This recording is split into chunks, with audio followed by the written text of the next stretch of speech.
Hello everyone, আমি Emdadul. Welcome to our channel.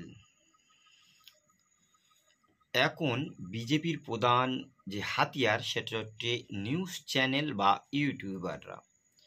আমরা জানি ভারতবর্ষের সব থেকে বড় যদি আইটি সেল থেকে থাকে সেটা বিজেপির আইটি সেল রয়েছে, যেটা আরএসএস থেকে পরিচালিত হয়। যারা হিন্দু বা হিন্দুত্ববাদী যে রাজনীতি রয়েছে, যারা সাম্প্রদায়িক রাজনীতিতে বিশ্বাসী, তারা কিন্তু এই আইটি সেলগুলো নিয়ে মানুষদের একটা বিভিন্ন রকম প্রোপাগান্ডা বা নিউজগুলোকে বিশ্বাস করানোর জন্য হোয়াটসঅ্যাপ বিভিন্ন গ্রুপগুলোকে তারা ব্যবহার করে। সেই রকম আমরা দেখেছি বিগত কয়েক বছর ধরে এই ভারতবর্ষে যে রাজনৈতিক দল রয়েছে বিজেপি, যারা কেন্দ্রে এই সময় ক্ষমতায় রয়েছে, তারা কিন্তু কিছু সংখ্যক নিউজ মিডিয়াগুলোকে ব্যবহার করে তাদের যে প্রবলেমগুলো রয়েছে, মানুষদের যে সত্য সত্য প্রবলেম, যে জিনিসগুলো মানুষদের চাহিদা, বিগত দিনের নিউজ চ্যানেল যে প্রশ্নগুলো করত সেই প্রশ্নগুলোকে চেপে কেন্দ্র সরকারের কেবলমাত্র বাজেটগুলোকে নিয়ে কেন্দ্র সরকারের কিছু কিছু কাজগুলোকে ঢালু অকলে প্রচার করে। প্রচুর প্রচুর প্রবলেম রয়েছে, যে প্রবলেমগুলো পুরোপুরিভাবে ধামা চাপা দেওয়ার চেষ্টা করে এই সমস্ত নিউজগুলো। কিন্তু বর্তমান সময়ে আমরা দেখেছি আইটি সেল নিউজের সাথে সাথে কিছু সংখ্যক ইউটিউবার যারা রয়েছে তারাও কিন্তু সেই কাজই রয়েছে। আপনি দেখুন এই সময় আমাদের পশ্চিমবাংলা বাংলা ভাষাভাষী বিভিন্ন ইউটিউবাররা রয়েছে যারা কিন্তু অনেকটা বিজেপি ঘোষিত, যারা বিজেপির বিভিন্ন কাজগুলোকে নিয়ে প্রচার করে। ওয়েস্ট বেঙ্গল যে গভর্নমেন্ট চলে, এই গভর্নমেন্টের প্রবলেমগুলো নিয়ে ঢালু আকারে প্রচার করে, সেটা মিথ্যা এবং সত্যের আশ্রয় বা মিশ্রিতভাবে একটা দেখেছি তাদের ঢালু আকারে প্রচার থাকে।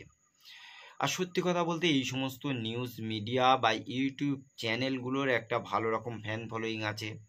তারা 9কে 6 6কে 9 করে যদিও মানুষদের কাছে উপস্থাপন করে, মানুষ সেগুলো বিশ্বাস করতে বাধ্য, আর সেগুলো ঢালাওকালে ভালো রকম প্রচারও করে।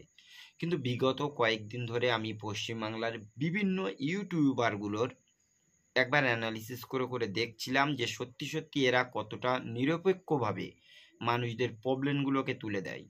সত্যি সত্যি কেন্দ্র সরকারের যে প্রবলেম ক্রিয়েট করার চেষ্টা করে, কেন্দ্র সরকার যে সমস্ত জিনিসগুলো অন্য অন্য রাজ্যের মানুষদের উপরে জোর করে চাপিয়ে দেয়, সত্যি সত্যি যে বঞ্চনাগুলো করে, কেন্দ্র সরকার সত্য সত্য যে সমস্ত বুলডোজার দিয়ে বাড়ি ঘরদোর ভেঙে ফেলে, কেন্দ্র সরকারের যে দুর্নীতিগুলো রয়েছে, কেন্দ্র সরকারের যে সমস্ত প্রবলেমগুলো রয়েছে, সেগুলোকে কখনো তারা আঙুল তুলে কথা বলে না। কিছু সংখ্যক ইউটিউবার রয়েছে যারা নিউজ চ্যানেল চালায়, তারা মনে করে যে আমরা যে কথাগুলো বলি মানুষ বিশ্বাস করে। বিগত কয়েকদিন আগে কুম্ভ মেলাকে কেন্দ্র করে বহু সংখ্যক মানুষ মারা গেছে, তাদের কোনো প্রতিবেদন আমরা তেমনভাবে দেখতে পাইনি। সেই সাথে সাথে আমরা দেখেছি বিগত কয়েকদিন আগে থেকে নয়, 2 বছর ধরে ভারতবর্ষের একটা রাজ্য মণিপুর যেটা জ্বলছে, সেখানে অশান্ত, এই জায়গাটাকে কখনো শান্ত করা যায় না। বিজেপি রুলিং পার্টি হিসেবে সেখানে ক্ষমতায় ছিল, তারপরেও সেই জায়গার মানুষদের প্রবলেমগুলো দিনের পর দিন বেড়েছে। ইন্টারনেটটাকে বন্ধ করে রেখে দেওয়া হয়েছে, সেখানে কারফিউ জারি করে রাখা হয়েছে, মানুষদের কত প্রবলেমভাবে সেখানে রাখা হয়েছে।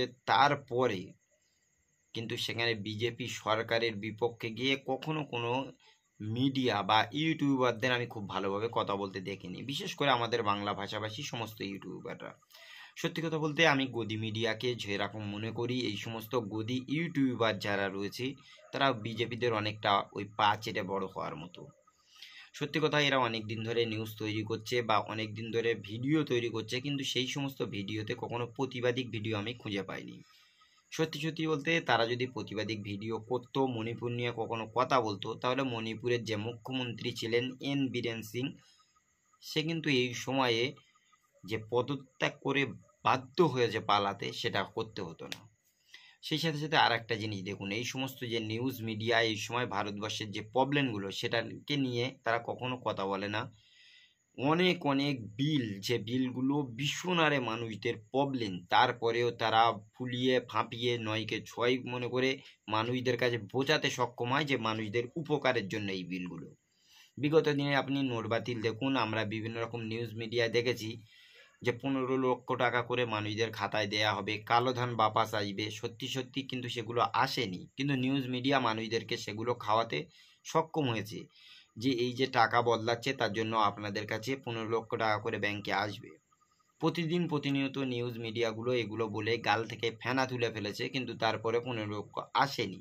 সেই সাথে ইউটিউবার কিছু সংখ্যক এখন বাংলা ভাষাভাষীতে বার হয়েছে, যারা নিউজ করে আমরা দেখেছি তারা কেন্দ্র সরকারের কোনো বিষয় নিয়ে কথা বলে না। কারণ ওই একটাই, তারা মনে করে কেন্দ্র সরকারের প্রবলেমগুলো না বলে যতটা ধামাচাপা দেয়া যায় আর যতটা তাদের প্রচার করা যায়, এরকম একটা সিচুয়েশন বিগত কিছু দিন বা কিছু মাস ধরে আমরা দেখতে পাচ্ছি।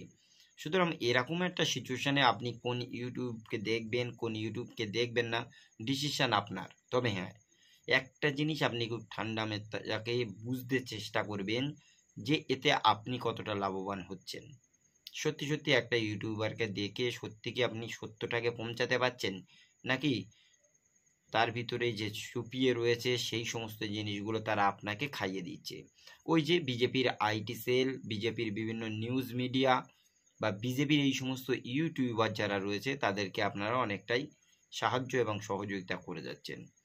ডিসিশন আপনাদের। আর আপনাদের কাছে কোশ্চেনগুলো রয়েছে, আপনারা কোন কোন নিউজ মিডিয়া, কোন কোন ইউটিউবারকে এই সময়ে গদি ইউটিউবার বলে মনে করেন, অবশ্যই কমেন্টে আপনারা আপনাদের মতামতগুলো জানাবেন।